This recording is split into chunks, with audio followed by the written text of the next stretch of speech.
What's up, guys? Welcome back to Purb Take. I am Nico Maturak. I'm joined with Ben Macher, Jackson Presto, and Gavin Sakely. And today we're going to be talking about a preview of the weekend of Pittsburgh sports.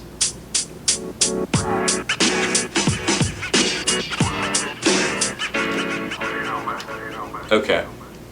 And to start, we're going to talk about the Steelers taking on the Chicago Bears on Sunday. And what are we thinking? What do you have to say? I think I'm pretty confident in a win if Mason Rudolph is playing. I don't know if that's a hot take, but I think that, regardless of who you put in a quarterback, I think the offense is probably going to look similar to, because I think Rodgers and Rudolph, skill-wise they're different. I just think style of play they're the same. And we have enough guys that supporting them that it really doesn't matter who the quarterback is. It helps if we have Rodgers in maybe, but I think Rudolph can get the job done. I think it's just going to come down to, the defense the past couple games has played great. I think that's just what it's going to come down to again, is the defense.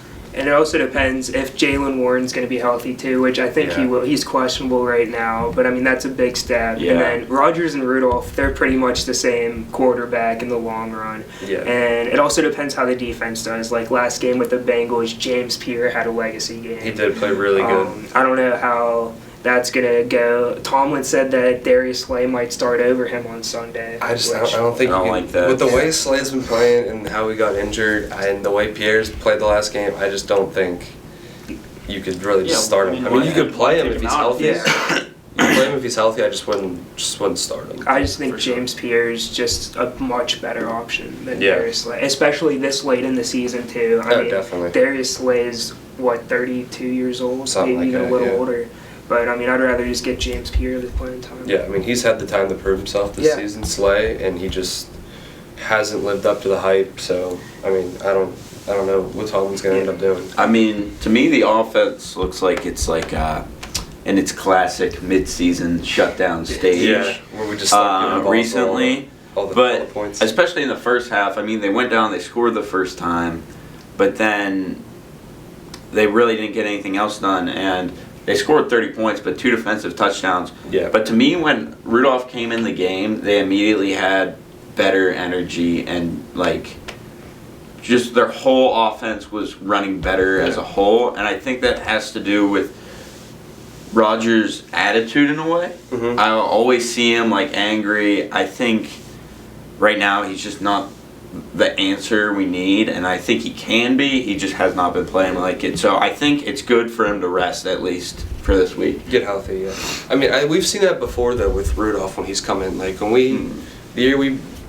years ago when Pickett got hurt, we brought in Trubisky and he stunk, and then we brought in Rudolph. I think the fans love him because he's been good when we put him in. Yeah, and he's a good quarterback. So the energy's gonna be brought up, and the overall level of play is going to be brought up. But going back to talk about Warren, if he's healthy, he has probably been our best player this year. Yeah. On offense, I agree. Yeah, probably arguably defense the whole team. too. Arguably the whole team. And he really doesn't get recognition for that across the league. No, but, he doesn't.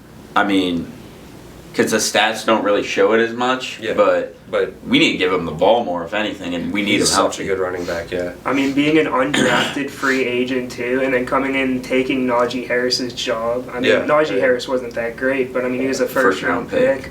And then getting your job taken by an undrafted, that's impressive. It is, definitely. And for him doing as good as he's doing, he has this big gains. He hurdles people once in a while, at least tries to. Guy just doesn't go down. He doesn't. It's tough to bring him down. And when he's out, Gainwell has stepped up incredibly. The 2 games that Gainwell has been RB1, he has put up multiple touchdowns, right? Yeah, it's impressive. Like the Ireland game, or wherever they were. Yeah, he went off that game. That again just shows that we don't need that quarterback. It doesn't really matter as long as you can hand the ball off and not fumble it. That's the thing. The Steelers have always pride themselves in running the ball. Yeah. Anyone who can give the ball to Darnell Washington. He has been incredible. When in doubt, just throw it up to the guy. And we need to give him get you some yards. 10 targets a game. I'm serious because we can give him the ball 2, maybe 3 times, and every time he does something electric. Yeah. And just give the guy the ball. I agree. He could be the next running back, honestly. That might be the answer. Yeah. So moving on to the other football team that plays in Acrisure Stadium. Yeah. They don't play there this week, but Pitt takes on Georgia Tech down in Atlanta. Huge game for them. Not ranked, but Georgia Tech's ranked. So it's a must-win game. It's a winnable game. What do you guys think of that? I mean, Georgia Tech looks weak right now. They have been struggling. I mean, going into the season, when they got that win against Clemson, like everyone was like high on them now. As we see now, Clemson is terrible. Yeah. But they haven't really proven much to me. No. Haven't done much recently, especially a close game against Boston College. That's the worst team in the ACC. Yeah. They're the worst team in Power 4, to be honest with you. I think this is a very good chance for Pitt to win.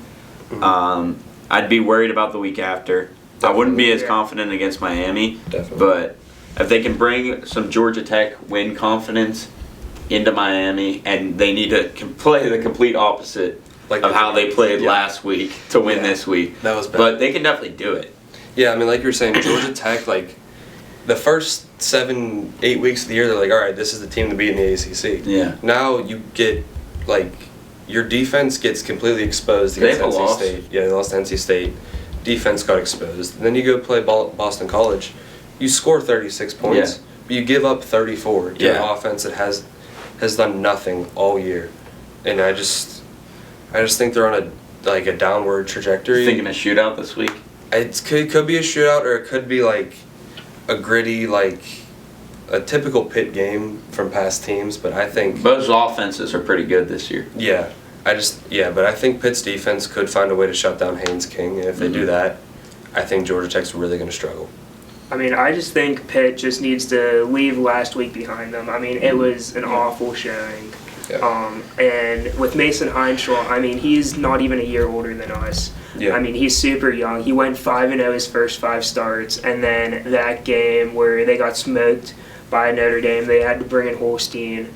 I mean, he just needs to put that behind him. I mean, this is a new week, this is a new game, and it's a winnable game, like you guys were saying. Yeah. It might have been some of the pressure from game day, all the people being there. I don't know if that affected him because he's so young and inexperienced, but speaking more from the Penn State side of things here, we've had a rough season, but if we win out, we still got a chance at a bowl game this year. Yeah. So what do you guys think? I mean, Nebraska they've had their moments this year. Like they've been in the top 25. They've been around the top 25 pretty much all year. Like I think they're a good team. I think Penn State can still show that they are a good team, like they've proved in the past year, the beginning of the year this year. But I mean, this game for them, it's like, if we win out, we make a bowl game. But like, we were expected to be in the national championship, so it's. Yeah. I don't know how to really. It's still a disappointing season overall, but at least we can make something out of nothing at this point. I mean, if you've been watching the games, I know the record doesn't show it, but if you've been watching, you know since Terry Smith has become coach, they've been a better football team. Oh yeah, unquestionably. Sure. I mean, first game they lost a close one to Iowa. Iowa's a good team. Iowa's a good football team. Iowa's good, and it was a really close game, and they blew a lead. They got blown out by the best team in the country. Yeah, Ohio State. They almost beat number 2 in the country. They blew a lead, as they always do. But I mean, this team has been totally different under Terry Smith, and I do think they have a chance to win a bowl game, and I just think that's good for the program to see the way they bounce back after Franklin and to show, hey, this was not Franklin's doing, this was not Franklin's team. Yeah. Franklin started the downward spiral, not the players, not the program, and Rutgers is definitely an easy win for us, I think, but I'd say so. Nebraska, it's going to be a difficult game, but I think they can get it done. I think Grunkmeyer has to play better, but he's learning. So I think, making a bowl game is, like, I don't care if you make a good bowl game or one of the, like, lesser bowl games, you get, like, 2 to 3 weeks of extra practice. And with Grunkmeyer's a freshman? Yeah. It's huge to get as much practice and as much. Well, I think he's a redshirt or a sophomore. Yeah, whatever. As much reps as you can going into the next year, regardless of who your bowl game matchup is. It's huge for. Bowl games are big for it's funding. It's good for recruiting. It's good for extra practice. Like I said, it's just so they're playing for more than they think. Yeah. I think. Yeah. Ready for them to go after Dable.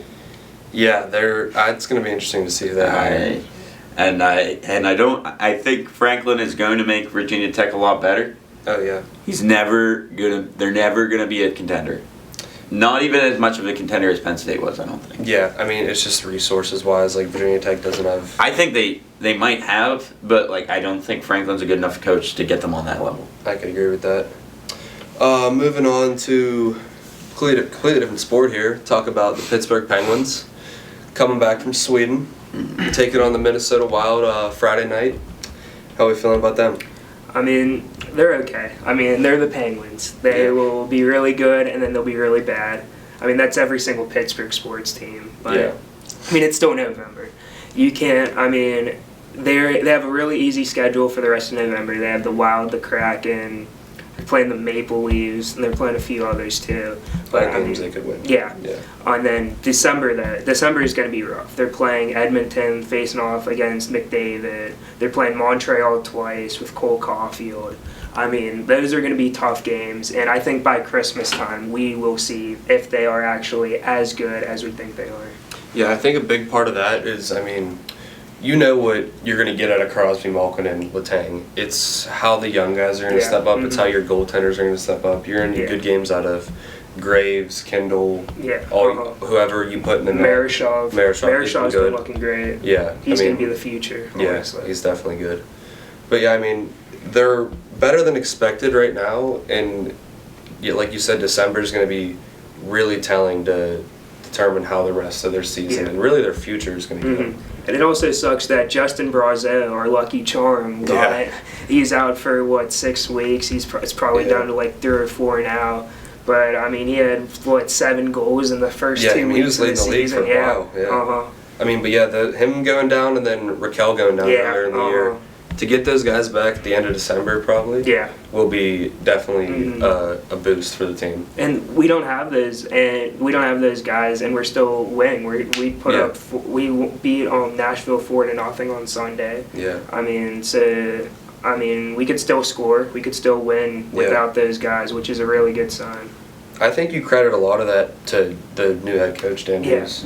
Like being able to make adjustments and being able to instill the mentality in the guys that no matter who you are, no matter where you stand on this team, you're going to make an impact. Yeah. And that's showed so far this season. And I think that's good just going forward. I mean, you have an obviously declining team, and I think having an upward trend while they're leaving is going to be a good thing for the program in general, especially with the rookies they have this year, and the future's looking brighter than it did. Yeah, definitely. Yeah, and I think it's been a long time for the city's last Stanley Cup. It doesn't feel like it maybe for some of us, but it's almost been a decade now. 8-9 years, yeah. Yeah, almost a decade, and I think this new coach, some young guys, it'll get us some energy, and hopefully soon we'll see a new program building and maybe a Stanley Cup. Yeah. Hopefully, yeah. I want to bring back up Ben Kendall too. I mean, he was our first-round pick this year, and no one expected him to be good.